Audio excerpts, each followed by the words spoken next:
নওগাঁয় আমের বাগানগুলো সোনালী মুকুলে ছেয়ে গেছে। এ নিয়ে বিস্তারিত জানাতে সরাসরি যুক্ত হচ্ছেন সহকর্মী কাজী কামাল হোসেন।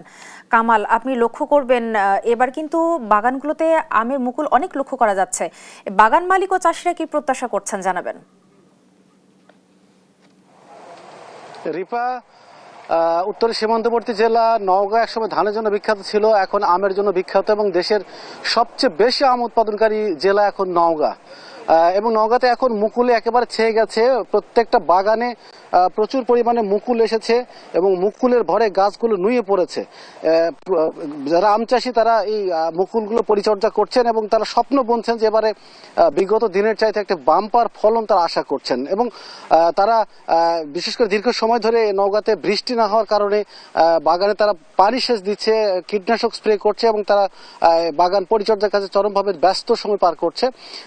এখন পর্যন্ত যে অনুকূল আবহাওয়া, তাতে কৃষকরা ভালো স্বপ্ন দেখছে যাতে করে ভালো ফলন আশা করা যায়। আমি জানিয়ে রাখি, নওগাঁ এবারে 30,500 হেক্টর জমিতে আম চাষ হচ্ছে এবং এখান থেকে প্রায় 4.5 থেকে 5 লক্ষ মেট্রিক টন আম উৎপাদনের লক্ষ্যমাত্রা নির্ধারণ করেছে কৃষি বিভাগ।